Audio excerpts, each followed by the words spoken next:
آپ کے صاحبزادے کہتے ہیں کہ ایک اونٹ زخمی ہو گیا، کسی نے اسے زخمی کر دیا۔ تاریخ الخلفاء میں امام جلال الدین سیوطی علیہ رحمہ نے لکھا ہے اونٹ زخمی ہو گیا، اونٹ کی نا گردن پر نشان لگ گیا زخم کا۔ اس زمانے میں طریقہ تھا کہ کپڑا جلا کے نا زخم پہ لگایا جاتا تھا۔ حضرت عمر فاروق رضی اللہ تعالیٰ عنہ نا، اب 60 سال عمر ہے، بوڑھے آدمی ہے، جسمانی طور پر بھی کمزوری آ جاتی ہے عمر کے حساب سے۔ اونٹ کی نکیل کے ساتھ پہلے اسے باندھا، پھر وہ کپڑا جلایا، پھر اپنے ہاتھوں سے اونٹ کا وہ جو زخم تھا نا اس پر وہ کپڑا ڈالنے لگے، اس کو ٹھیک کرنے لگے۔ تو صاحبزادے آگے بڑھے، وہ کہنے لگے ابا جی یہ اونٹ ہے اور آپ اس کے زخم کو چھیڑ رہے ہیں، وہ آپ کو تکلیف بھی پہنچا سکتے ہیں، تو یہ آپ 2-3 غلاموں کے ذمہ لگا دیں، وہ اس کے زخم پر دوائی مرہم پٹی کر دیں گے، یہ آپ کو کاٹ ہی نہ لے۔ تو کہتے ہیں حضرت عمر فاروق نے میری بات کو جھٹکا، فرمانے لگے پیچھے ہٹ جا، حکومت میری ہے کہ غلاموں کی ہے؟ ذمہ داری میری ہے کہ غلاموں کی ہے؟ فرمایا پتر میں تو ڈر رہا ہوں کہ کہیں یہ اونٹ ہی قیامت میں میری شکایت نہ کر دے، یہ میری شکایت نہ کر دے کہ اللہ میں بیمار ہو گیا، زخم لگ گیا، حکومت عمر کی تھی اور کسی نے مجھے پوچھا ہی نہیں۔ میرے دوستو احساس ذمہ داری اب یقین کریں نکل گئی، ہم لاؤبالی لوگ ہیں، لاؤبالی۔ میں کبھی سفر کرتا ہوں بہت زیادہ، تو میرے جو ڈرائیور حضرات ہوتے ہیں وہ میرے ساتھ وقت گزارنا خاصا مشکل کام ہے، اس لیے کہ میں گاڑی مجھے چلانی نہیں آتی پر چلواتا اپنی مرضی کی ہوں۔ تو ان کی خواہش ہوتی ہے کہ میٹر پہ نظر نہ پڑے پیر صاحب کی، تو میں پچھلی سیٹ پہ بیٹھتا ہوں، تو میں اس ترتیب سے بیٹھتا ہوں کہ مجھے پتہ چل جائے کہ میٹر اب کہاں پہنچا ہے، اس لیے کہ مجھے پتہ ہے خدا نہ خواستہ کسی جگہ کوئی معاملہ ہوگا نا، اور میں بچوں کو بتاتا رہتا ہوں۔ ایک دفعہ ایک آدمی غلط کراس کر گیا اور بڑی مشکل سے بچے نے بریک لگائی، بچہ کہنے لگا اس کے قریب جا کے نا تو میں نے بھی اس کو اسی طرح سزا دینی ہے۔ تو میں نے کہا پتر تو بات کو سمجھ، اسے کوئی بھی کچھ نہیں کہے گا اور ہمیں لوگ کہیں گے تسی تے سیانے بیانے ہونا۔ ہمیں اپنی ذمہ داریوں کا احساس کرنا چاہیے۔ جب ہم غیر ذمہ دار کسی جگہ بھی ہو جاتے ہیں تو حالات خراب ہو جاتے ہیں۔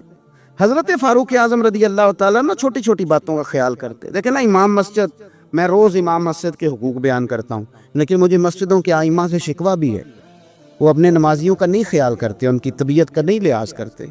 ہم اگر تھوڑا سا لحاظ کریں ائمہ مساجد نمازیوں کا، نبی پاک علیہ السلام نے فرمایا کہ میرا دل کرتا ہے میں لمبی نماز پڑھاؤں، لیکن پھر مجھے خیال آتا ہے کہ پیچھے بوڑھے بھی ہیں، بیمار بھی ہیں، بچے بھی ہیں، میرا دل کرتا ہے لیکن میں لوگوں کی تکلیف کو دیکھتے ہوئے نماز مختصر پڑھاتا ہوں۔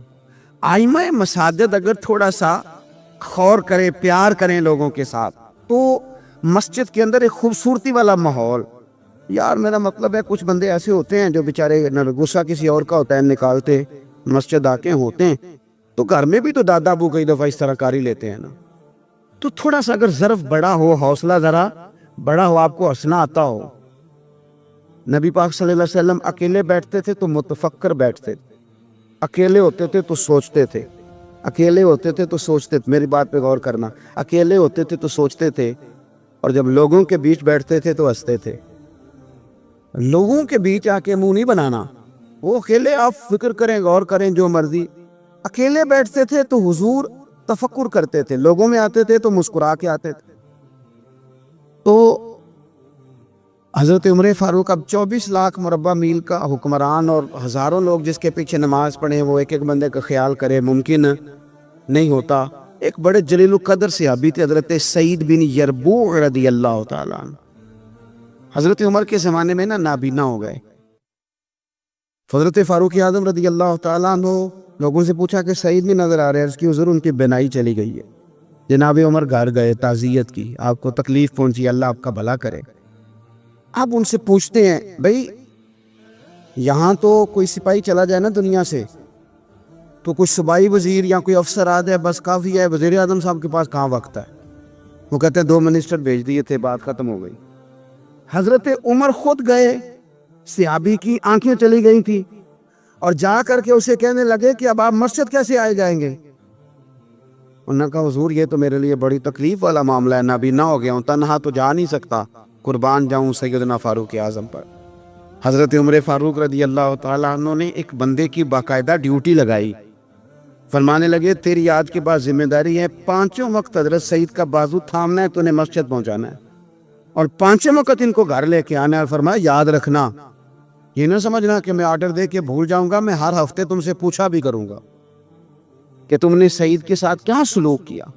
تو چھوٹی چھوٹی چیزوں کا فوجی، جیسے کہ میں نے پہلے کہا ہے، اس سال کے بعد نا کبھی کوئی تقریب ہوتی ہے تو بلا کے نا فوجیوں کے بچوں کو، ان کی ماں کو، تو ایک آدھ تمغہ دے دیا جاتا ہے پھر چھٹی۔ کبھی کسی نے پوچھا ہے کہ یتیمی میں بچوں کا کیا حال ہوا؟ کبھی کسی نے پوچھا ہے کہ پھر پیچھے کیا حالات ہیں؟ میں کوئی لسٹ نہیں بیان کرتا، لیکن میں ثبوت رکھتا ہوں کہ جن کے لیے ترانے پڑے گئے اور بہت بڑی انٹرنیشنل کانفرنسیں کی گئیں اور میڈیا میں بڑا کچھ دکھایا گیا، ان کے بچوں پر وہ وقت بھی آیا کہ انہوں نے روٹی مانگ کے کھائی۔ یہ فوٹو سیشن کرانا آسان کام ہے، لیکن ان کا خیال رکھنا یہ مشکل کام ہے، مشکل کام ہے۔ بھیج دیا کسی کو، وزیر کو، جا چیک دیا جا کے شہید کی بیوہ کو، وہ فلاں آدمی پولیس میں شہید ہو گیا، تو وہ بیوہ بعد میں بتا رہی ہے کہ وہ چیک میں نے 5 دفعہ بینک بھیجا ہے، وہ کیش ہی نہیں ہوتا، کیونکہ فوٹو تو آ گئی، بات تو ختم ہو گئی۔ اور آپ کے ملک میں اس طرح بھی ہوا کہ ایک شہید کے لیے سیمینار ہوا، بہت بڑا تمغہ دیا گیا، اس کی والدہ کو بلایا گیا، اور جب تک تو کیمرے چل رہے تھے تو تب تک تو اس کو بڑا اعزاز تھا، ترانہ بھی باج رہا تھا، بندے آنسو بھی بہا رہے تھے، اور جب ختم ہو گیا سارا کچھ تو پھر اس کی ماں کو نا ایک کونے میں زمین پہ بٹھا کے، وہ ویڈیو آ گئی اس کی، وہ زمین پہ بٹھا کے نا دور اس کی ماں کو، جس کا بیٹا ملت پر، قوم پر، مذہب پر قربان ہوا، اس کو زمین پہ بٹھا کے تو اس کے ہاتھ میں روٹی پکڑائی گئی، اور چھوٹے سے ایک برتن میں سالن ڈال کے اس کے آگے رکھا گیا۔ تو وہ دیہاتی عورت، سب لوگ موج سے کھانا کھا رہے ہیں، جو مہمان خصوصی ہیں روٹی کھا رہے ہیں، جو تمغے دینے آئے، اور جو لینے آئی اس کو وہاں بٹھا دیا۔ پھر وہ کسی نے ویڈیو بنا کے جب نیٹ پہ ڈال دی تو پھر کہا گیا کہ ہم نے نوٹس لے لیا ہے، وہ پتہ نہیں کس بلا کا نام ہے، ہم نے نوٹس لے لیا ہے۔ وہ کیا ہوتا ہے؟ ہمیں تو نہیں پتا آج تک اس کا کوئی نتیجہ نکلا ہو۔ کیا نوٹس لیا؟ کیا بات آئی سامنے؟ کچھ بھی نہیں۔ وہ جی پتہ کر رہے ہیں، وہ 2-4 بندوں کی کمیٹی بنا دی ہے، وہ کمیٹی خیال کرے گی۔ کیا صاحب آپ بات کرتے ہیں؟ آؤ میں آپ کو نبی پاک علیہ وسلم کے اس شاندار غلام کی بات بتاؤں۔ صحیح بخاری میں حدیث، صحابہ کہتے ہیں حضرت عمر فاروق رضی اللہ تعالیٰ عنہ کے پاس سے خاتون روتی ہوئی آئی، کہنے لگی خامد میرا شہید ہو گیا اور 4-5 بیٹیاں چھوڑ گیا، تو گھر میں تو بقی کا کھر بھی نہیں، کوئی چیز نہیں کھانے پینے کے لیے۔ فاروق اعظم رضی اللہ تعالیٰ انہوں نے کمیٹی نہیں بنائی، چیک نہیں دیا، وہ ایک اچھا سا اور ایک خوبصورت سے پیکج کا اعلان نہیں فرمایا، بلکہ فاروق اعظم نے ایک اچھا تازہ تگڑا اونٹ مال غنیمت کے اونٹوں میں سے لیا، اور 2 بوریاں اپنے ہاتھوں سے اچھے راشن کی بھری، اس کے اندر ڈھیر سارے نگد پیسے بوریوں میں ڈالے، اور وہ دونوں بوریاں اونٹ کے اوپر اپنے ہاتھوں سے، بخاری پڑھ رہا ہوں، ان کی رسیاں باندھی، پھر اس عورت کے ہاتھ وہ لگام تھمائی، اور اسے کہا پتر میں نے تجھے اتنا مال دے دیا ہے کہ جب تک یہ ختم ہوگا نا انشاءاللہ تب تک تیرے حالات بھی اللہ بدل دے گا، تیرے دن بدل جائیں گے جب تک یہ ختم ہوگا۔ وہ خاتون جانے لگی تو آپ فرمانے لگے بیٹا اونٹ نہیں واپس بھیجنا، یہ بھی تیرا ہی ہے، دے دیا تجھے۔ اب چلے گئی وہ خاتون، تو صحابہ کہتے ہیں ہم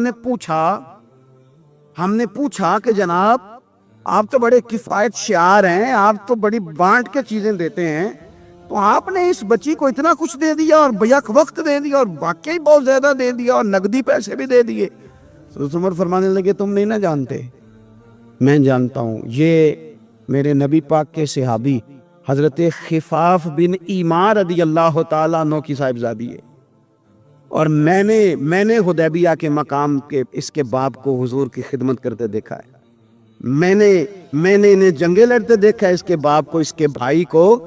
فرمایا وہ تو بچی آئی ہے تو میں تمہیں کیا بتاؤں، مجھے تو تکلیف شروع ہو گئی ہے کہ اسے آنا کیوں پڑا ہے، خدا کے بڑھ کے میں کیوں خدمت نہیں کر سکا، اسے آنا کیوں پڑا۔ عزیز دوستو یاد رکھنا، اصلہ نال جے نیکی کریے تے نسلہ تاک۔ کچھ لوگ ایسے ہوتے ہیں جنہیں قدر ہوتی ہے، وہ قربان کر دیتے ہیں ہر شے، لیکن اصولوں پر کبھی سمجھوتا نہیں کرتے۔ حضرت سیدنا فاروق اعظم رضی اللہ تعالیٰ انہوں نے اتنا نوازا اس بچے، اور پھر احسار کر کے نوازتے تھے۔ ہمارا یہ مزاج بن گیا کہ جو شے بھی آئے پہلے میرے گھر آئے، اور لوگ کئی دفعہ گھر بچاتے بچاتے سارا کچھ ضائع کر بیٹھتے، ہر شے، ہر چیز، حتیٰ کہ معاذ اللہ دین ایمان بھی، دعائیں بھی، پیسہ بچ جائے، گھر بچ جائے، باقی جو شے جاتی ہے وہ جائے۔ لیکن سیدنا فاروق اعظم کا رنگ بڑا انوکھا ہے، انداز بڑا نرالا ہے۔ ایک جگہ سے نا چادریں آئیں بہت ساری، میرا خیال ہے کہ جو بہترین چیز ہوتی ہے نا وہ لوگ پہلے گھر رکھ لیتے ہیں۔ یہ قربانیاں ہوئی ہیں نا جی، تو 4 5 رانے جنہوں نے 6 بکرے کیے وہ پہلے انہوں نے سائڈ پہ کر لی۔ مجھے ایک سنگی بتانے لگے کہ اس دفعہ آپ کی دعا سے خیر ہوئی ہے، ہم نے مکس کر کے گوشت بانٹا ہے، ورنہ پہلے اسی طرح کرتے تھے کہ جو رانے ہیں نا وہ ساری سائڈ پہ کرو اور باقی پھر اکٹھا کر کے اللہ کے راستے میں دے دو۔ اللہ کی راہ میں جو دینا ہے، جو اپنی راہ میں دینا ہے اس کا طریقہ، اور اللہ کی راہ میں دینا ہے معاذ اللہ تو اس کا سٹائل اور ہے۔ فرمانے لگے کہ چادریں آئیں اور بڑی بڑی قیمتی چادریں آئیں، تو فاروق اعظم رضی اللہ تعالیٰ عنہ نے کوئی اس میں تخصیص نہیں کی، 1 2 2 3 3 4 4 بانٹتے رہے۔ چادریں تھی عورتوں والی۔ اب جو سب سے نیچے سے چادر نکلی وہ اتفاق سے بڑی شاندار نکل آئی۔ آخر میں جو رہ گئی نا، صبر کریں تے موتی مل سن، تے ذکر کریں تے ہیرے۔ یہ صبر کریں تے موتی مل سن، ذکر کریں تے جے پاگلا مانگو رولا پاویں، نہ موتی نہ صبر کریں تے موتی مل سن، ذکر کریں تے۔ آج کل لوگ شور ڈال کے سارا کچھ کرنا چاہتے، تو چپ کر کے کونے میں بیٹھ جا، تو بیٹھا رہے، تو ڈرنا دے، پوچھنے والا خود ہی تجھ سے پوچھ لے گا تو کدھر سے آیا ہے، ختم ہو گئی بات۔ صبر کیا نا جب چادریں ساری، تو ایک چادر اب اپنے گھر والوں کے لیے انہوں نے چادر ابھی دینی تھی، وہ سب سے نیچے قیمتی چادر نکل آئی۔ تو چادر بڑی حسین ہے اور باری بھی حضرت عمر کی لگ گئی، ان کے گھر جانی تھی چادر ان کی اہلیہ کے لیے۔ تو ایک صحابی کہنے لگے یہ آپ کی زوجہ جناب ام کلثوم رضی اللہ تعالی عنہا پر بڑی جچے گی چادر، بڑی حسین ہے، اور یہ خاتون اول کو بڑی جچے گی۔ تو حضرت عمر کہنے لگے ام سلیت رضی اللہ تعالیٰ عنہ ایک خاتون ہے، یہ چادر انہیں دوں گا۔ کہا ان کو کیوں دیں گے؟ فرمانے لگے اس لیے کہ احد میں جب بہت سارے لوگ زخمی ہو گئے تھے تو میں نے اس بی بی کو دیکھا تھا مسکیزہ اٹھا کے نبی پاک کے غلاموں کو پانی پلا رہی تھی، تو یہ خوبصورت چادر اس کے حصے میں آئے گی جس نے رسول اللہ کے دین کی خدمت کی۔ وہ حضرت عمر نے بتایا جو حضور کے دین کی خدمت کرتے رہے ہم ان کی خدمت کرتے رہے۔ فوجیوں کو بھیجتے تھے نا جب آپ جہاد پر، تو پیچھے سے فوجیوں کے گھروں میں جاتے تھے صبح خود۔ میں پہلے کہہ چکا ہوں کہ یہ نہیں کہتے تھے کہ محکمے والوں کی ڈیوٹی لگا دی ہے، خود جاتے تھے اور فوجیوں کے گھر والوں سے پوچھتے تھے کوئی سبزی تو نہیں منگانی، کہ نہیں حضرت عمر کوئی سودا تو نہیں منگانا؟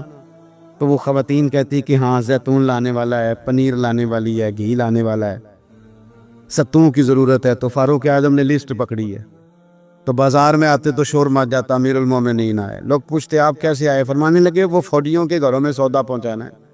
ایک دفعہ قحط بھی پڑا تھا حضرت عمر کے دور میں، عام الرمادہ اس کو کہتے ہیں، 8 9 مہینے بارش نہیں ہوئی تھی۔ حضرت عمر فاروق نہ شروع سے زیتون استعمال نہیں کرتے تھے، کچھ بندے کو چیزیں نہیں نہ کھا سکتے، ان کا مزاج نہیں ہوتا۔ میرا بھائی ہے گوشت نہیں کھاتا، میرا ایک بیٹا ہے سوائے گوشت کے کوئی شے نہیں کھاتا۔ اب یہ فرق ہے، کوئی کچھ کھاتا ہے اور کوئی کچھ کھاتا ہے، اب اس کا کیا کیا جائے؟ اپنا اپنا لوگوں کا مزاج ہے۔ ہمارے سامنے بہت سارے بندے بہت ساری چیزیں، اللہ کے فضل سے ناپسند کوئی شے نہیں، لیکن کچھ چیزیں انسان کی طبیعت پر سوٹ نہیں کرتی، اس سے وہ نہیں کھائی جاتی۔ یہ الگ بات ہے کہ لوگ پیر صاحب کو بلیک میل کرتے ہیں، کہتے ہیں کھائیں، ہم نے وضو کر کے پکائی ہے، یا آپ نے وضو کر کے پکائی ہے تو وہ جو دوائی کھا کے ہضم کرے گا، تو آپ مہربانی کریں، وہ نہیں کھانا چاہ رہا ہے تو آپ اس کو تھوڑی سی گنجائش ہی دے دیں۔ تو حضرت عمر فاروق زیتون استعمال نہیں کرتے تھے، ان کی طبیعت کو تکلیف دیتی تھی۔ اب قحط کا زمانہ ہے، آپ کا مزاج تھا گھی کے ساتھ سالن پکتا تو کھاتے، تو قحط پڑا نا تو گھی بہت مہنگا تھا اور زیتون سستا تھا، تو حضرت عمر نے کہا سارے زیتون ہی کھائیں گے۔ گھر آ کے اپنی بیوی سے کہا کہ آج کے بعد ہنڈیا زیتون میں پکے گی، حالانکہ اس زمانے میں زیتون بہت سستا ہے۔ تو اہلیہ کہنے لگی بچے تو کھا لیں گے تو آپ کا کیا بنے گا؟ فرمایا میرا بھی کچھ نہیں بنے گا، میں بھی کھاؤں گا۔ اب ایک آدمی نے ایک چیز کبھی نہیں کھائی، پھر وہ روز کھانی پڑے، 4 5 دن بیت گئے تو پیٹ سے گڑ گڑ کی آوازیں آنے لگی، اس نے پیٹ خراب کر دیا۔ تو حضرت عمر امیر المومنین اپنے پیٹ سے باتیں کر رہے ہیں، فرمانے لگے جتنا مرضی شور کر، اپنے پیٹ سے کہتے ہیں شور جتنا مرضی کر، گھی تجھے اسی دن ملے گا جس دن میرے نبی کی ساری امت گھی کھانے لگ جائے گی۔ کار شور جتنا مرضی تو نے کرنا ہے، یہ اسی دن ملے گا جس دن حالات نارمل ہو جائیں۔ ابھی کہتا ہے ابھی تجھے گھی مل سکتا، حالات نارمل ہوں گے تو ملے گا، کار شور جتنا تو نے کرنا۔ میرے بھائی یہاں تو لاک ڈاؤن ہوا، حالات بدلے، بڑی لوگوں کو پریشانی ہوئی، چاہیے تو یہ تھا نا کہ وزیر کے پاس 2-3 گاڑیاں پروٹوکول کی ہیں، وہ 3 ہی دے دیتے، ایک رکھ لیتے جس میں سفر کرتے ہیں۔ لیکن ہمارے ہاں نا لوگ غریبوں کا درد بیان کرتے ہیں لیکن اس کا عملی اظہار۔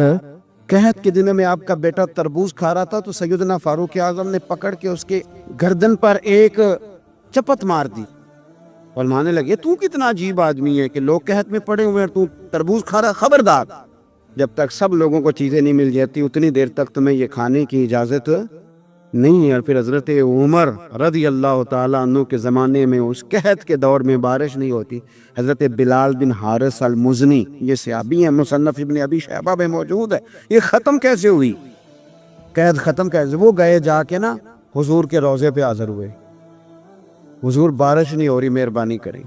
کہتے میں وہیں سو گیا، مجھے حضور خواب میں ملے اور فرمایا عمر کو میرا سلام کہنا اور اسے کہنا تو فکر نہ کر، رب بارش عطا کرے گا۔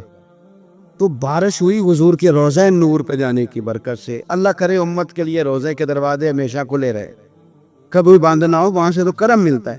تو جو آج حضرت عمر کے بارے میں ساری گفتگو ہے، ایک پہلو میں آپ کے سامنے رکھنا چاہتا ہوں کہ احساس ذمہ داری، لوگوں کے ساتھ ان کا رویہ۔ ایک قحط کے زمانے میں ہی دور سے کچھ لوگ آ گئے کہ چلو باہر قحط ہے تو مدینے چلتے ہیں، انہوں نے آ کے باہر ڈیرا لگا لیا۔ حضرت عمر کو پتہ چلا کچھ مسافر بھی آ گئے، تو آپ نے کھانے پینے کا سامان اٹھایا، پشت پہ رکھا، کندھے پہ تو جا رہے ہیں۔ جناب ابو ہریرہ فرماتے ہیں عمر بھی تھے، ان کے خادم بھی تھے، میں نے پوچھ لیا کہاں جا رہے ہو؟ تو کہنے لگے پیچھے مڑ کے ابو ہریرہ ہے؟ میں نے کہا جی۔ کہنے لگے ادھر آ یار، میں تھک گیا ہوں، تھوڑا سا سامان تو بھی اٹھا، چل میرے ساتھ۔ کہتے میں نے تو پوچھ لیا تھا، میں بھی قابو آ گیا۔ وہ سامان اٹھایا، جہاں قافلہ ٹھہرا تھا وہاں گئے، اور جا کر کے نا حضرت عمر نے مجھے کہا لاؤ لکڑیاں۔ کہتے ہم لکڑیاں اکٹھی کر کے لائے تو عمر نے خود آگ جلائی، پھر فاروق اعظم نے خود کھانا پکایا، اور فرمایا جب وہ مہمان روٹی کھا رہے تھے تو عمر رو رہے تھے۔ ہم نے کہا حضور روتے کیوں ہیں؟ فرمانے لگے جب رب کے بھوکے بندے روٹی کھا لیتے ہیں تو اللہ راضی بڑا ہوتا ہے۔ تو سوچتا ہوں مجھ چھوٹے آدمی کو رب کریم نے کتنا اعزاز دیا ہے کہ میری وجہ سے آج ان بھوکوں نے کھانا کھایا۔ تو میرے عزیزو، جناب فاروق اعظم نے ہمیں یہ درس دیا کہ احساس ذمہ داری زندگی میں پیدا کریں۔ ہم نے بہت سارے کام اس لیے خراب کیے کہ ہم سست ہو گئے، ہم نے وہ ذمہ داری کسی اور کی لگا دی، ہم نے ساری زندگی پروٹوکول تلاش کیا، عزت تلاش کی، ہم نے لوگوں کو شیشے میں اتارنے کا طریقہ سیکھا، اس نے بے سکونی بھی پیدا کی معاشرے کے اندر، ہمیں بھی تکلیف میں رکھا، دوسروں کو بھی تکلیف میں رکھا۔ اگر مخدوم بنو گے، خدمت کرانے کا مزاج بناؤ گے تو ساری زندگی تکلیف میں رہو گے، اور اگر خادم بن جاؤ گے تو پھر تو ذہن بن جائے گا کہ میں نے کھلاتے ہی رہنا ہے۔ حضرت عمر فاروق نے بتایا لوگوں کو کہ قوم کا سربراہ قوم کا خادم ہوتا ہے، انہیں خدمت کر کے لوگوں کو بتایا کہ اس طرح کر کے اگر اپنی زندگی کو ترتیب دو گے نا پھر تمہارے لیے جینا آسان ہو جائے گا۔ اور کسی بڑے آدمی کا طریقہ بھی یہی ہوتا ہے کہ وہ اس طرح کے طریقے اپنائے کہ ذوق بڑھے۔ حضرت عمر کو لوگ کام کرتے ہوئے دیکھتے تھے تو ان کا ذوق بڑھتا تھا، ان کا بھی دل کرتا تھا۔ وہ کہا تھا نا اقبال نے، وہی ہے تیرے زمانے کا امام میں برحق، جو تجھے حاضر و موجود سے بیزار کرے اور موت کی شکل میں دکھلا کے تجھے جلوہ یار زندگی تیرے لیے اور بھی دشوار کرے۔ نبی پاک صلی اللہ تعالی علیہ وسلم نے ارشاد فرمایا کہ جو میرے اہل بیت کے ساتھ اچھا سلوک کرے گا میں خود قیامت کے دن اسے صلہ عطا کروں گا۔ یہ حدیث مولا علی شیر خدا سے روایت ہے، اور جو اگلی حدیث اعلیٰ حضرت نے لکھی ہے تاریخ بغداد کے حوالے سے، اس حدیث کے راوی امیر المومنین حضرت عثمان غنی رضی اللہ تعالی، حضرت عثمان غنی راوی ہیں۔ اور ذرا جملے دیکھیے، نبی پاک صلی اللہ علیہ وسلم نے کیا فرمایا؟ یہاں اہل بیت کے لفظ نہیں، پچھلی حدیث میں اہل بیت کا لفظ تھے، یہاں اہل بیت کے لفظ نہیں۔ اللہ کے محبوب صلی اللہ تعالی علیہ وسلم فرمانے لگے جو شخص بھی عبد المطلب کی اولاد کے ساتھ دنیا میں کوئی نیکی کرے، میرے دادا کی اولاد کے ساتھ، فرمایا جو بھی عبد المطلب کی اولاد کے ساتھ دنیا میں کوئی نیکی کرے۔ او یار سننا، کبھی اس طرح بھی ہوتا ہے، کبھی اس طرح بھی کہ بیٹی غریب ہو، میں مثال دے کے بات سمجھانے لگا ہوں، یا بچے کسی جگہ بھی وہ تعلیم حاصل کر رہے ہوں تو باپ جاتا نہیں کنٹین پہ جا کے کہہ دیتا ہے کہ میرے بچے جو مانگے دے دینا، مہینے کے بعد بل بنے گا تو میں ادا کر دوں گا، جو مانگے دے دینا۔ ٹیچر سے کہتا ہے بچے کو چیزیں دے دینا، پیسے میں دے دوں گا، میرے بھی بچے ہوئے۔ دیکھو حسن، دیکھو میرے رسول پاک علیہ السلام نے جو بیان کیا۔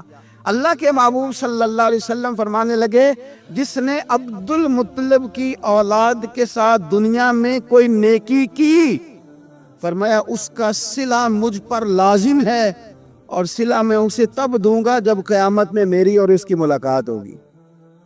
جب قیامت میں میری اس سے ملاقات ہوگی تو میں خود اسے صلہ دوں گا، میں خود اسے صلہ دوں گا، میں صلہ دوں گا۔ قربان جائیں اعلیٰ حضرت بریلوی پر۔ اعلیٰ حضرت فرمانے لگے جو حضور نے دینا ہے وہ تو دینا ہی ہے، اور پتہ نہیں کیا کچھ دینا ہے۔ فرمانے لگے اتنا تھوڑا ہے کہ حضور نے فرمایا جو عبد المطلب کی اولاد سے نیکی کرے وہ قیامت میں مجھ سے ملے گا۔ تو یہ بہت بڑا صلہ نہیں کہ جو حضور کی اولاد سے پیار کرے وہ قیامت میں حضور سے ملے گا۔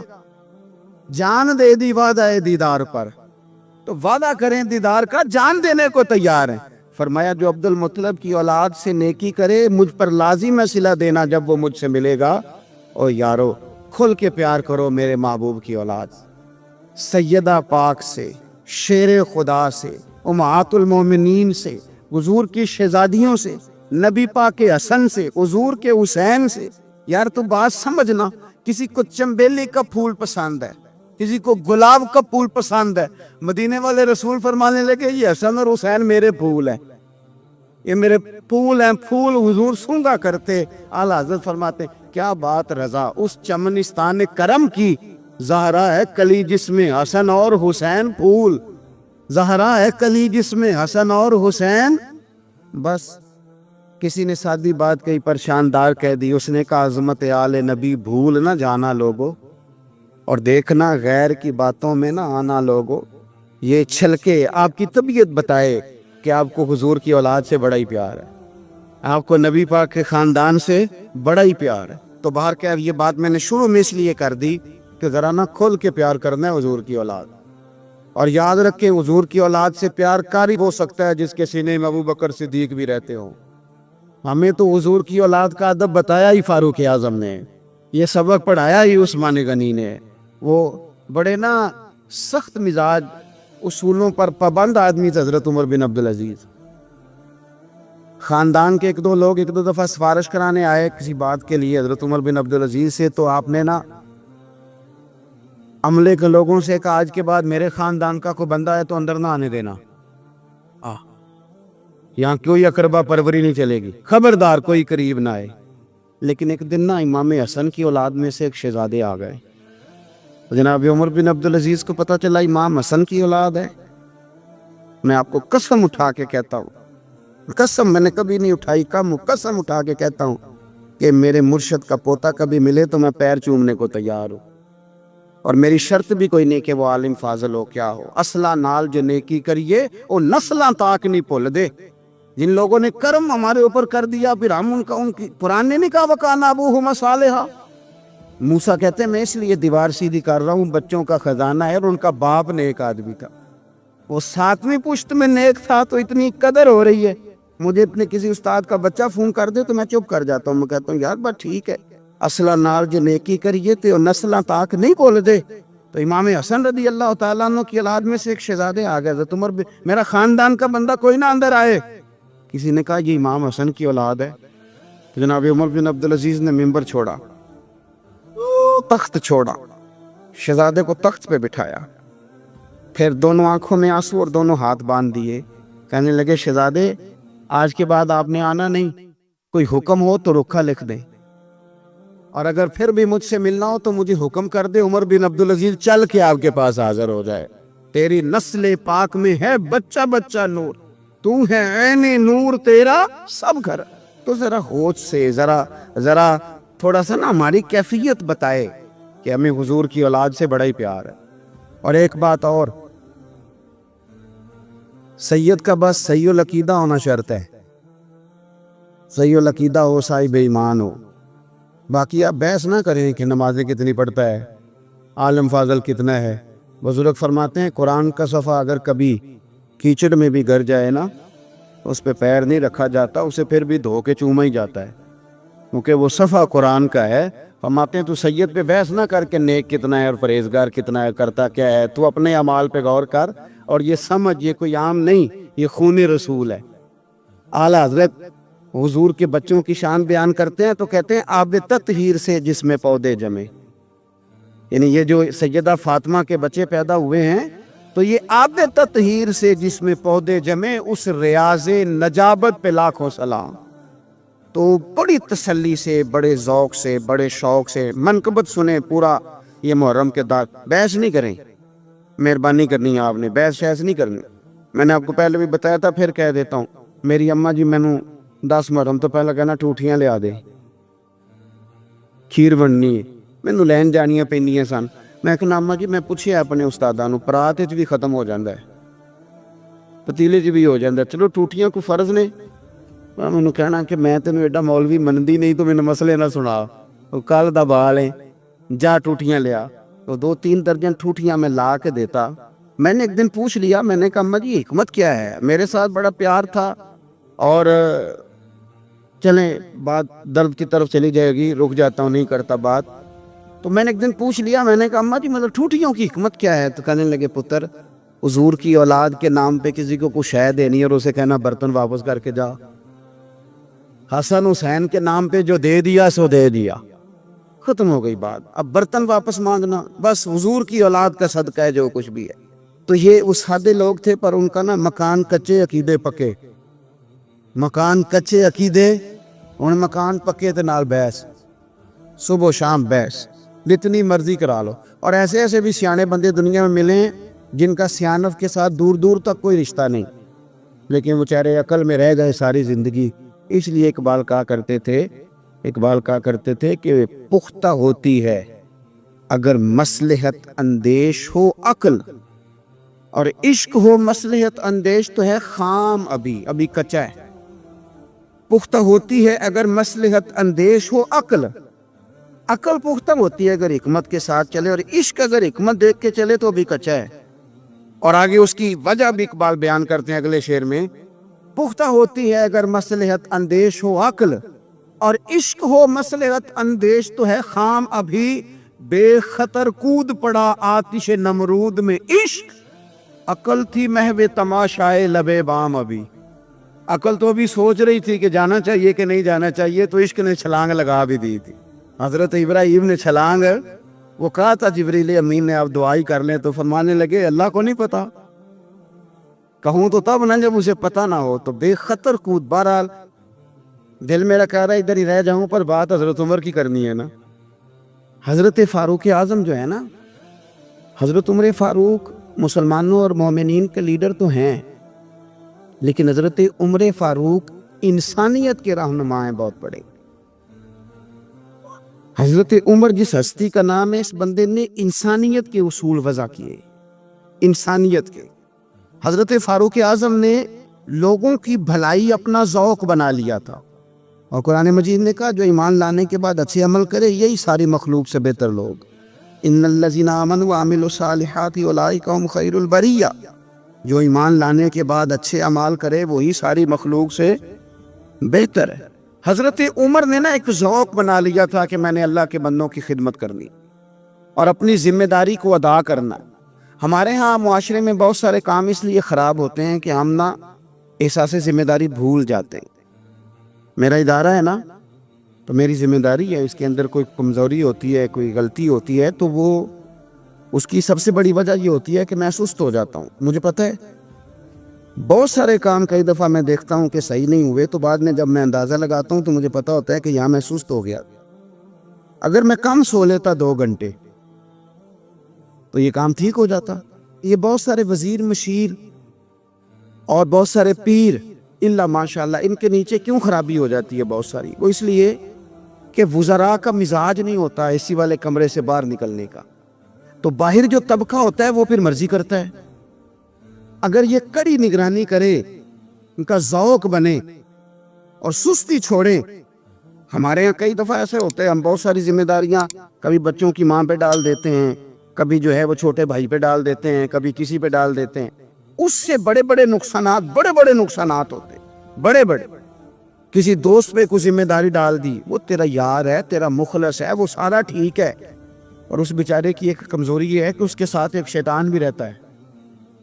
ضروری نہیں کہ وہ جان بوجھ کے کوئی غلطی کرے، اس کی نگرانی کر، اس کا احتساب کر، اس پر توجہ دے کہ وہ کیا کر رہا ہے۔ حضرت فاروق اعظم رضی اللہ تعالیٰ نے چھوٹی چھوٹی باتوں پہ توجہ کی، اور آپ نے ایک اصول بنایا۔ ایک اصول آپ کو یہ مل جائے گا، ابن جوزی علیہ رحمہ نے اس کو لکھا۔ حضرت عمر فرمایا کرتے تھے کہ حکومت چونکہ میری ہے تو ذمہ داری بھی، یہ نہیں فرماتے تھے کہ اداروں سے پوچھوں گا، متعلقہ آدمی سے پوچھوں گا، یہ نہیں فرماتے تھے۔ میں اس محکمے کے سربراہ کو، اس منسٹری کے وزیر کو، یہ بات نہیں ہوتی تھی۔ حکومت میری ہے تو ذمہ داری بھی میری ہے۔ حضرت عمر فاروق رضی اللہ تعالیٰ نے قانون بنایا، اور اس کو آپ سن لیتے ہیں، کبھی اس کو سمجھنا۔ انسان کو جو روٹی ملے گی، چھت ملے گی، دوائی ملے گی، کپڑا ملے گا، یہ ساری باتیں ٹھیک، لیکن حضرت عمر فرمانے لگے کہ اگر کوئی کتا بغیر پانی پیے مر گیا فرات کے کنارے صحرا میں، اس تک پانی نہیں پہنچا، انسان کی بات نہیں، یہاں تو عورتوں کو اسپتال میں جگہ نہیں ملتی تو وہ رکشے میں بچے پیدا کر لیتی، یہاں تو بہت سارے لوگ ایسے ہیں جنہیں دوائی میسر نہیں آتی اور وہ مر جاتے۔ کتا اگر میری حکومت میں پیاسا مر گیا تو عمر فرماتے ہیں اللہ مجھ سے پوچھے گا کہ ڈیوٹی تو تیری تھی نا، ذمہ داری تو۔ شخصیت کا ذکر آج کریں گے جن کو میرے نبی پاک علیہ السلام نے فرمایا، حضور نے فرمایا، صحیح بخاری میں موجود ہے، فرمایا یہ نیک آدمی ہے۔ اور یار جسے رسول کریم کہیں بندہ نیک ہے، حاجل صالح، حضور نے فرمایا نیک آدمی ہے، جو بالغ نہیں ہوئے تھے اور اس سے پہلے ہی کلمہ پڑھ لیا تھا، جو حج کے مسائل سب سے زیادہ جانتے تھے، جنہوں نے 60 سال مکے اور مدینے میں فتویٰ دیا، صحابہ ان سے فتویٰ لینے آتے تھے، جو بدر کی جنگ میں بھی گئے، احد میں بھی گئے، پر محبوب نے فرمایا عمر تھوڑی ہے، ابھی واپس جائیے۔ خندق میں شریک ہوئے اور اس کے بعد ہر جنگ میں شریک ہوئے، مستدرک میں موجود ہے۔ حضرت جابر ابن عبداللہ فرمایا کرتے تھے زمانہ بدلا تو کچھ لوگوں میں بھی تبدیلیاں آئیں، میں نے بڑی دنیا بدلتی دیکھی، پر جن لوگوں کو نہیں بدلتے دیکھا نا، ان میں یہ شخصیت ہے جو ہمیشہ ہر دور میں، ہر عمر میں نبی پاک کے طریقوں پر پوری طرح کاربند رہے، اوڑھنا، بچھونا، اٹھنا، بیٹھنا، چلنا، ہر وقت حضور کی محبت میں غرق ہو کے کیا۔ کون ہے بھلا؟ حضرت عمر کے بیٹے سیدنا عبداللہ ابن عمر رضی اللہ تعالی عنہ، ابھی بالغ نہیں ہوئے تھے، مسلمان ہو گئے، اور زندگی ساری مصلے سے لگ کے گزاری، عبادت کی، ریاضت کی، تقوی، جد و جہد، معاملہ فہمی، جہاد۔ والد امیر المومنین ہے، لیکن صاحبزادے کی خواہش ہے کہ مجھے فوج میں بھیجو، میں جہاد کرنا چاہتا ہوں، اور جہاد بھی سپہ سالار بن کے نہیں، سپاہی بن کے کرنا چاہتا ہوں۔ سب سے پہلی بات تو یہ تھی کہ علم و فضل بڑا تھا، صحابہ ان سے فتویٰ لیتے تھے، مسائل حج سب سے زیادہ حضرت عبداللہ ابن عمر جانتے تھے، اور فتویٰ دینے میں اتنے محتاط تھے، حدیث بیان کرنے میں اتنے محتاط تھے کہ بڑا سوچ سمجھ کے، غور کر کے۔ صحابہ فرمایا کرتے تھے یہ واحد بندہ ہے کہ جو 1 منٹ سے پہلے کہہ دیتا ہے، سب سے زیادہ مسائل آتے ہیں لیکن 1 منٹ سے پہلے کہہ دیتے تھے اس مسئلے کا مجھے نہیں پتا، تحقیق کروں گا، اگر پتہ چل گیا تو بتا دوں گا، فوراً کہہ دیتے تھے۔ ایک دفعہ ایک صاحب نے مسئلہ پوچھا تو چپ کر گئے، سوچنے لگ گئے۔ ہمارے ہاں نا لوگوں کو حاضر جواب کہلانے کا شوق ہے، یہ شوق بڑا خطرناک ہوتا ہے۔ اگر آپ حاضر جواب ہیں تو بڑی اچھی بات ہے، لیکن حاضر جواب کہلانے کا شوق تو نہ پیدا کرے۔ اگر آپ کو پتہ ہے، صحیح بخاری میں حدیث ہے، نبی پاک علیہ السلام نے ایک دن پوچھا تھا صحابہ سے کہ وہ درخت کون سا ہے جس کی مثال مومن کی طرح ہے؟ تو حضرت عبداللہ ابن عمر کہتے ہیں مجھے پتا تھا کہ وہ کھجور کا درخت ہے۔ پر میں نے جواب نہیں دیا. کیوں نہیں دیا؟ فرمانے لگے ابو بکر صدیق بیٹھے، فاروق اعظم بیٹھے، مولا علی بیٹھے، بزرگوں کی موجودگی میں جواب دیتا پھروں؟ یہ ٹھیک نہیں ہوتا، یہ صحیح نہیں ہوتا. یہاں تو بڑے لوگ، امام غزالی فرماتے ہیں جب میں اپنے مرشد سے مرید ہوا تو مجھے کہنے لگے بیعت میں نے کر لیا، آج کے بعد نہ تقریر کرنی ہے، نہ مدرسے میں سبق پڑھانا ہے، نہ کسی کو مسئلہ بتانا ہے. اور یہ بڑا مشکل کام ہوتا ہے، بندہ مولوی بھی اور تقریر ہی نہ کرے، اسے زنگ لگ جاتا ہے، اور مسئلہ ہی نہ بتائے تو بدعزمی ہو جاتی ہے. یہاں تو جس کو 6 مسئلے آ جائیں وہ امام کو نماز نہیں پڑھانے دیتا، وہ کہتا ہے پہلے انٹرویو لوں گا تیرا کہ تو پورا تجھے آتا ہے، پھر آگے چلے جا. تو اتنے بڑے عالم کو شیخ نے منع کر دیا. تو کہتے ہیں شیخ کے پاس ایک شخص مسئلہ پوچھنے آیا تو میرے مرشد فرمانے لگے مجھے یہ مسئلہ نہیں آتا. تو امام صاحب کہتے ہیں کہ میں نے اسے کہا مجھے آتا ہے، میں بتاؤں؟ کہتے ہیں میرے شیخ مسکرا پڑے، کہنے لگے غزالی میں تو تیرے ساتھ ساتھ اپنی میں بھی مارنا چاہتا تھا، پر تیری ابھی مری نہیں، اور تو کہتا ہے میں بتاتا ہوں. کچھ دیر چھوڑ دے، سارے مسئلے بتانے نہیں چاہیے، کچھ پہ عمل بھی کرنا چاہیے. میرے عزیز حضرت عبداللہ ابن عمر اتنا بڑے مفتی ہیں، مفتی مدینہ ہے، مفتی مکہ ہے. لوگ مسائل حج پوچھتے ہیں، بڑے بڑے استنباط کرتے ہیں قرآن و حدیث سے. ایک آدمی نے مسئلہ پوچھا تو حضرت عبداللہ ابن عمر فرمانے لگے دیر تک سوچا. دیر ہو گئی سوچتے سوچتے، تو وہ شخص کہنے لگا حضور اتنی دیر کیوں سوچ رہے ہیں؟ تو آپ فرمانے لگے تمہارا کیا خیال ہے کہ جو سوال تم مجھ سے پوچھتے ہو اور جو جواب میں تمہیں دیتا ہوں اس کے بارے میں رب مجھ سے سوال نہیں کرے گا؟ اللہ کی بارگاہ میں نے جواب نہیں دینا؟ تو میں سوچ سمجھ کے دے رہا ہوں تاکہ اس کا حساب دینا پڑے تو میرے لیے مشکل نہ ہو جائے. میرے عزیز حضرت عبداللہ ابن عمر سے کسی نے سوال پوچھا تو سیدنا عبداللہ ابن عمر رضی اللہ تعالیٰ عنہ کہنے لگے مجھے نہیں آتا اس سوال کا جواب. اور جب کہا نا نہیں آتا تو فوراً کہنے لگے عبداللہ، خود اپنے آپ سے بات کرتے ہیں، کہتے ہیں عبداللہ رب تیرا بھلا کرے، اس بات پہ ہمیشہ ڈٹے رہنا، جو بات نہ آتی ہو وہ کبھی کہنا نہ، جس کا پتہ نہ ہو اسے کبھی کرنا، جب تک پوری تحقیق نہ ہو بلا وجہ ہوتا زنی نہ کرنا، بلا وجہ ہوتا زنی نہ کرنا. یہاں کا ہمارے صوفیاء نے یہاں کا علم و باس کری ہو یار، ایک کوئی حرف تینوں درکار، صحیح کر کے پہلے اچھی طرح کر کے پرکھ پھر بات کر.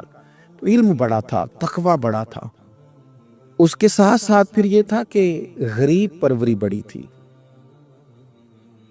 ایک بندہ خیرات لے کے گیا، وہ پھر لائن میں لگ گیا ہے، اسی کیا عقیدہ پلا تو پھر آ گیا. تو حضرت عبداللہ ابن عمر کو بندہ دوبارہ آتا نا تو کسی سے قرضہ لے کے کہتے یار اس کو بڑی ضرورت تھی تو دوبارہ آیا ہے نا، ایک دفعہ تم ذرا دے دو میں تمہیں دے دوں گا، اس کو دینا ہے. جتنی دفعہ شام کو کھانا کھاتے اتنی دیر حضرت عبداللہ ابن عمر کھانا نہیں کھایا کرتے تھے جب تک کوئی یتیم آ کے دسترخوان پہ بیٹھ نہ جاتا، نہیں گزارا ہوتا. اور یار کیسے لوگ کھا لیتے ہیں، اعلیٰ غذائیں کھا رہے ہیں، اور ایک طرف ایک بہن مجبور بیٹھی ہے، بھائی مجبور بیٹھا ہے، سسرالی رشتہ داروں میں لوگ مجبور بیٹھے ہیں، عزیزوں میں لوگ مجبور بیٹھے ہیں، یتیم غریب مسکین، اور یہ روز نئے سے نیا ذائقہ. جب تک یتیم نہ ہوتا کھانا نہ کھاتے. اور صدقات و خیرات بھی کرتے تو جس طرح ہم کرتے ہیں نا، ناراض نہ ہونا.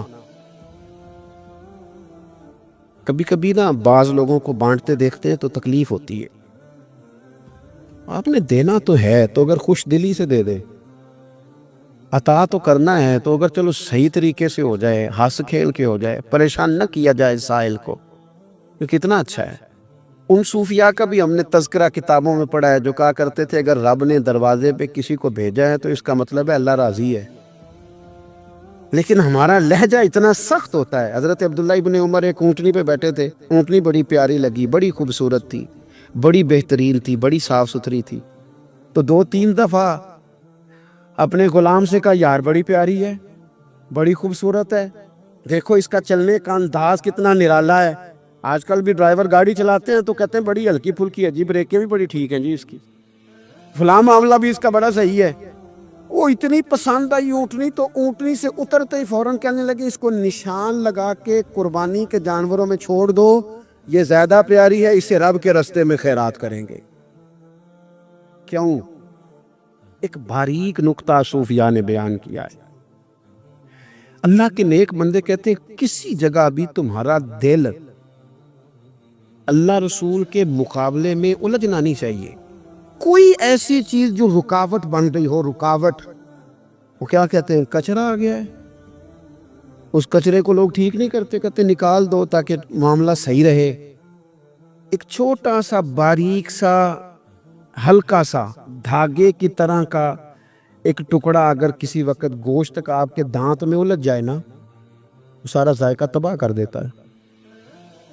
لوگ مختلف چیزیں لے کے خلال کرتے ہیں دانتوں کا تاکہ وہ نکل جائے، کیونکہ ذرا سی بھی چیز اگر کسی جگہ رکاوٹ بن جائے نا، آپ بڑا بہترین کھانا کھا رہے تھے، زبردست غذا آپ کھا رہے تھے، ایک صرف اس میں نا ہلکا سا دانہ ایسا ہے جو سخت تھا، کچرا آ گیا، روڑا آ گیا، تو وہ سارے کھانے کا ذائقہ تباہ کر دیتا ہے.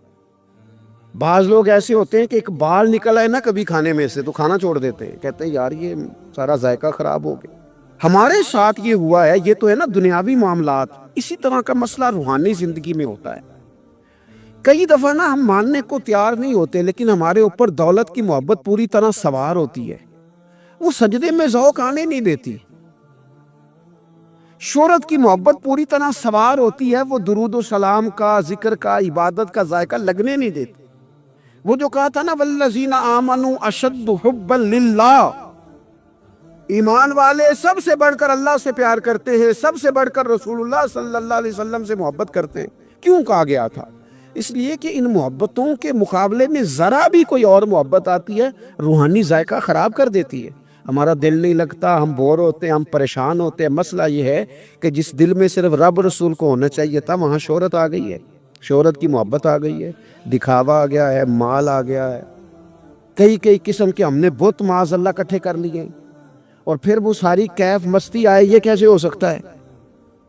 حضرت عبداللہ ابن عمر رضی اللہ تعالیٰ عنہ کے پاس ایک گدھا تھا. ہم پنجابی میں تو کہا کرتے تھے کہ بڑا ساؤ جانور ہے، بڑا دھیما ہے، بڑا اچھا ہے، سواری بھی کرتے تھے اس پہ، اس پر بوجھ بھی رکھتے تھے، اور بھی کئی کام، جانوروں کا چارہ بھی اس پہ رکھ کے لایا جاتا تھا. بہت سارے لوگ اس کی تعریف کرتے تھے کہ ظاہر ہے اس وقت یہ جانور ہر گھر کی ضرورت ہوتے تھے. لوگوں نے بڑی تعریف کی کہ جناب یہ گدھا بڑا اچھا ہے، بڑا عمدہ ہے. اب بعض چیزیں ایسی ہوتی ہیں جن سے دل لگ جاتا ہے.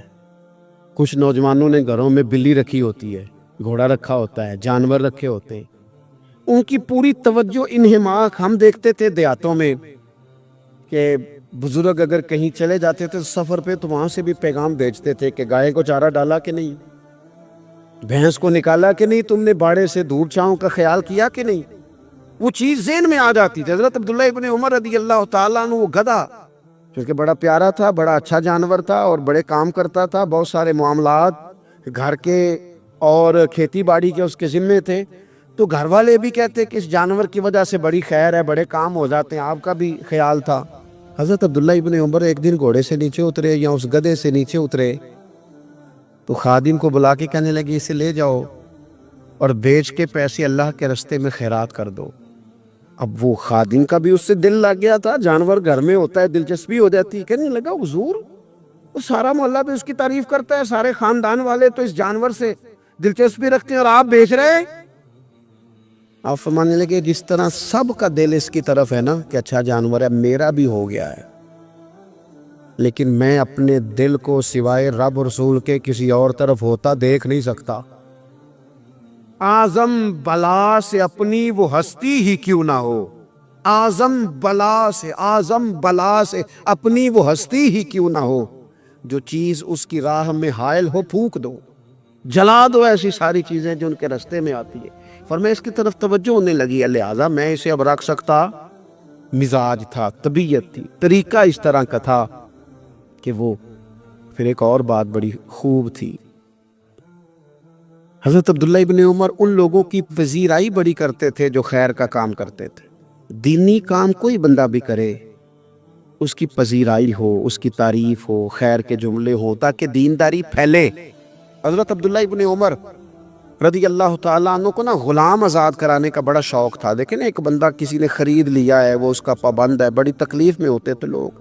غلام 1000 سے زیادہ غلام آپ نے آزاد کرائے، تو آپ جب غلام خریدتے تھے نا تو نظر کرتے تھے جو غلام ذرا زیادہ نمازیں پڑھتا اسے آزاد کر دیتے. تو غلاموں نے اس طرح کیا، انہیں پتہ چل گیا انہوں نے بنا لمبی لمبی نمازیں شروع کر دی. حضرت عبداللہ ابن عمر کو پتہ چلتا آزاد کر دیتے.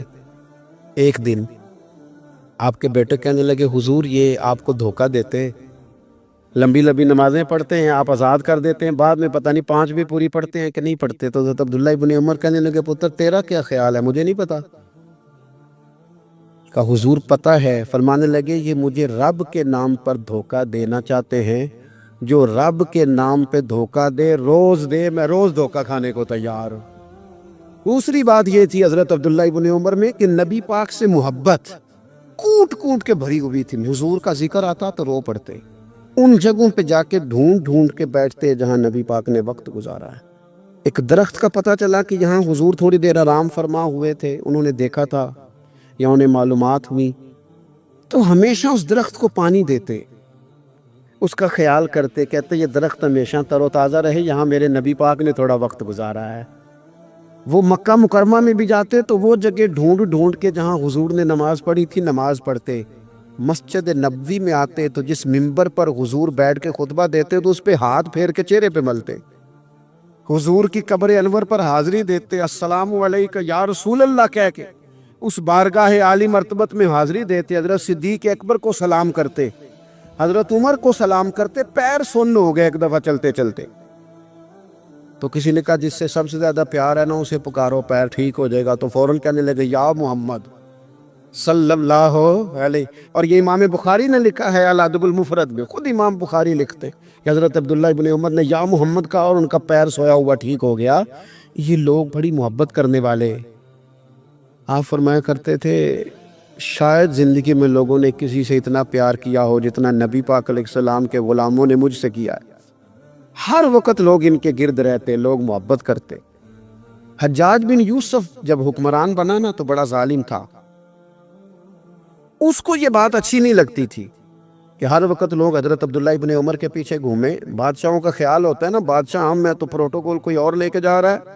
اس نے ایک دفعہ جمعہ پڑھاتے پڑھاتے معاذ اللہ حضرت عبداللہ بن زبیر رضی اللہ تعالیٰ عنہ کے خلاف کوئی بات کی. تو حضرت عبداللہ ابن عمر اگرچہ بڑے صلح جو تھے، صلح پسند تھے، لیکن اگر حق کی بات ہوتی اور اس طرح سے ہوتی کہ کوئی بڑی غلط بات کرتا تو پھر ٹوکنے میں بھی بڑی جرت کا مظاہرہ کرتے. ایک دفعہ اہل کوفہ نے آپ سے مسئلہ پوچھا نا، چونکہ آپ مفتی تھے، لوگ مسئلے پوچھتے، تو انہوں نے پوچھا حضرت عبداللہ ابن عمر سے کہ مکھی اور مچھر کا خون لگ جائے تو اس کا کیا مسئلہ ہے، کپڑے ناپاک تو نہیں ہوتے؟